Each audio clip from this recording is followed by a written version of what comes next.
What's popping, Guardians? Right now, Exalted Truth is the Trials of Osiris weekend weapon, and you should definitely go and grind for this. I don't recommend it really being your replacement for like Rose or Criminals, as that kind of just performs a lot better. But if you need like the best of the best 140 hand cannon in the energy slot, you're looking at it right here. Specifically, this role I feel like is one of the top 3, and I'm gonna break down on what different roles you want to go for and to why, like Precision Instrument versus Mag Howl. And also you can check out the PvE role that I highly recommend, as it's one of the few guns that have the combination. So go over real quick the PvE role and why even then, if you don't even get this at depth, you really just want to get this gun in general for PvE purposes. Destabilize rounds and demoralize is so much fun to use, and you're just going to be causing a massive amount of explosions that the next competition that really can do something just as easily is Choir 1, which is special ammo, while Exalted Truth is just primary.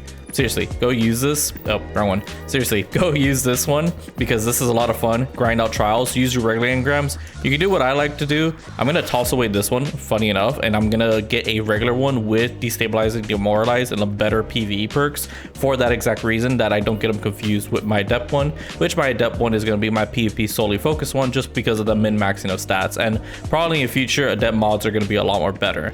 Now let's talk about the 3 different type of roles that you should definitely aim for on Exalted Truth if you're grinding and want to you have already a lot in the vault and you want to make sure you keep the best ones. And definitely it's going to be a 3-way tie between Keep Away, Lone Wolf, and Slide Shot.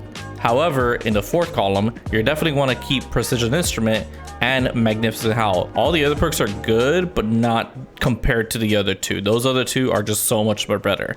Now, Keep Away and Lone Wolf is 2 easy concepts to really go through, because Lone Wolf, when it has it fully procced, is gonna give you 22 aim assists. Now without it, you're at a base of 72, which is really rough for a hand cannon like this, which is why some people may not like this hand cannon at all. But with Lone Wolf, it's gonna feel a lot more closer to Rose on how sticky it is to land headshots, how much more easier it is. Now with Keep Away, you're kind of getting a much more the same result. However, it's really dependent if you're gonna be having enemies close to you, because if you have enemies close to you, it's gonna be a lot more harder to land those shots versus Lone Wolf, where it's just dependent on teammates. Now, I do like Keep Away. I don't mind Lone Wolf, but Keep Away also just has a lot more going for it. But both of these 2 perks are really good. Whatever you get to combine with Precision Instrument is going to be the key factor, because with Precision Instrument, your TTK, or your time to kill, which is going to be from 3 headshots, it's 0.67, which I don't know why on D2 Foundry it's not, but 0.67 is going to go down to a 2 crit, 1 body, still 0.67, which just makes it a lot more easier, and all you need is 2 hits in general. So this will be a lot more of an easier weapon, and you might be wondering, oh, why am I getting destroyed by it? That's exactly why. They have Precision Instrument with one of the better consistency perks in the game, either Keep Away or Lone Wolf. Or we dive into Slide Shot. Now Slide Shot, you already know, is extremely good, and you might be looking at yourself, damn, this is some great stats already, and it's simply because of Slide Shot. Now I did have Hammer Forge on the other rules, but Corkscrew is what's going to make an even distribution, so whenever you slide, you're not only getting magazine ammo, or not only when you slide, you're getting ammo into your magazine directly. When you slide, your first initial shot is going to be 100 range, 100 stability. It's so damn noticeable. It's really insane. And it pairs very nicely with Magnificent Howl, so you can go on an even crazier tear. You can definitely destroy entire teams when you have Magnificent Howl, even at ×2, ×3, ×4. You're just stacking, finally hit that reload. When you reload, you're getting 0 synergy, which is going to give you 20% flinch resistance, which is amazing. Or keep on using Precision Instrument because it's very good. Remember, more damage boost is basically more range, more consistency on hits, and makes it a lot more easier to deal with enemies if you want to get right through the fray without a problem. And again, Exalted Truth is actually something that's really good to use for PvE, so you definitely take this along and get some roles that is going to help you greatly in your Void builds, especially this season, while there's a lot of Void artifact mods that are helpful for your GMs or for your dungeon runs.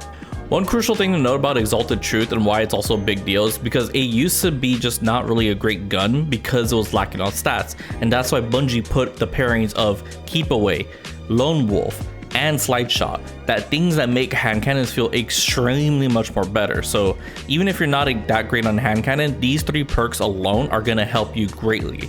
So if you get a roll, if that at least has one of the perks, but the other perks is like opening shot or whatever, still give it a try, and then from there you're going to really determine if you're going to want to keep on rolling for this or not. I myself, I might go for like a slide shot roll because I really love getting perks that pair well together, like slide shot, mag howl, because I still have a really extremely strong rose that is really hard to beat for me. But the precision instrument part, and especially because an adept can get you mag howl and precision instrument, is really the game changer and why it makes adepts a lot more worth getting for versus the normal roll. However, if you got room in your vault, then definitely keep both.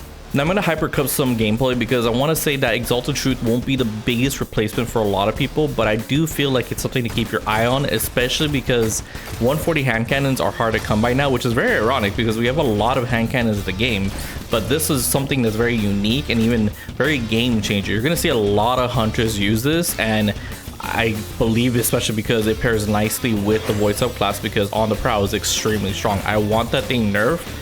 But at the meantime, it's probably going to take some time before in PvP it's going to change, because you know how like PvE versus PvP sandbox. But anyways, Exalted Truth is something that you should definitely, especially right now that Trials is at all-time high population, not all-time high, sorry, let me dial it back a little bit. It's high, it's up there. It's not the best, but it's a lot more better than before. This being the first weapon on rotation is gonna mean the world for a lot of people. You have basically Sunday and Monday to complete this. So if you're watching this video, hop on Trials. Remember, it's completely reworked. Get the highest win streak you can. If you at least get 3, you're guaranteed 1 adept at the lighthouse. I think 5 is 2, and I think 5, 6 is for sure like 2 to 3, depends. But you hit that 7, you're gonna get 3 to drop immediately with a shower loot. I'm sure you've seen gameplay and seen the chest. It's really cool. It's really nice. And then grind out your rolls afterwards. But speaking of Trials, it is very good at a glance, and I want to say and express this very greatly that Trials of Osiris is the best PvP experience in Destiny 2. There is nothing else in the game that comes even close to being a more enjoyable experience, and it's just that naturally the 3v3 round-based elimination style works perfect for Destiny. It always has and always will be, because the game in a 66 respawn mode is very chaotic. It's horrible and it's a massive mess. Special ammo, heavy, ability spam, everything. Everything is just rough in control, clash, whatever the 66 modes is, and even in comp, especially because the game modes right now are terrible. They're absolutely terrible.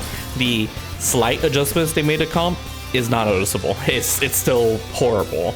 The only good saving grace about it is right now there's a lot of loot behind it that is really nice, really great. It just needs more fine tuning. Trials of Osiris, this first iteration, this first week of its rework, second rework by the way, is good to an extent.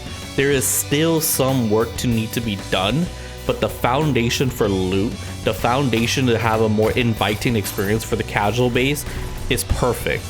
Now, a lot of people feel like the elitism of going flawless per week is gone, and honestly, they're wrong, because the point is that we want to have a higher population of people playing without being so stressed of having to get 7 wins in a row, or 4 or 5 wins, have mercy, and then go flawless with the rest.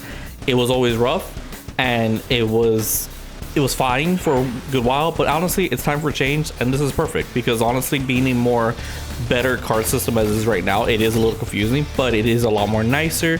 It's a lot less stressful for everyone. If you lose, especially with the first iteration of your weekly card, it's fine, and if anything, right now it's even worse, because if you lose, you break your 7 win streak, or you lose, you go 3, 4 wins, 5 wins even in a row, a lot of people are now gonna do that loophole, because time is a circle, and now we're once again to flawless pulls and non-flawless pulls. And it's probably one of the only issues I have, is that there's now back once again flawless pull and non-flawless pull, because once you hit that 7 win streak and your card is now permanently a flawless Trials passage, which the loot system for it is actually really good, you're now placed in SBMM matchmaking, and that matchmaking for the first couple of hours was hell. It was hell for my 3 stack, it was hell for my 2 stack, even in solos it was awful. Everywhere it was just extremely unbalanced, and I want to say it's bugged or something's going on there.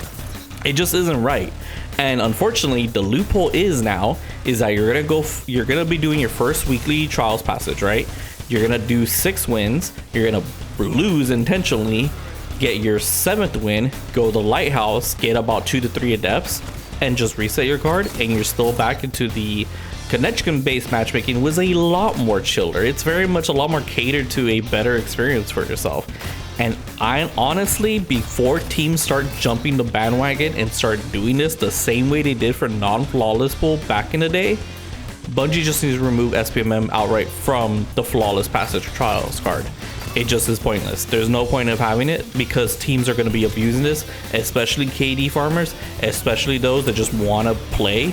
And at that point, just let them play. Revert the matchmaking, make it just more connection based, because overall connection based for the game is a lot more better. SPMM to an extent works really well when a population of a game is extremely high. And right now the Trials of Osiris' population has been better than what it has been in the last year or so, but it's only temporary. And I guarantee you, I give it about a month and a half before it sinks back down to what it was before this rework. And that's the unfortunate truth. To summarize, rework is fantastic, but it's a small patch for a bigger problem down the road. And I hope come Frontiers, the population skyrockets again and Bungie continues to make some banger loot, because the loot that they added, the Exalted Truth, is a really good example. Like, Bungie really just needs to crack out some really good guns so that the chase for the Trials of Osiris weapons are really good. And it's fine to have Iron Banner and breaks in between because the loot's not going anywhere. I would love to see more additions of the guns from the past as well, because another run of Igneous Hammer would also give it the same effect. So hopefully that also happens, and that will help greatly to solve the issues of population. But that's about it. Thank you so much for watching. I really do appreciate it. Tell me your thoughts about the Trials rework down in the comment section below. And most importantly, take it easy, Guardians.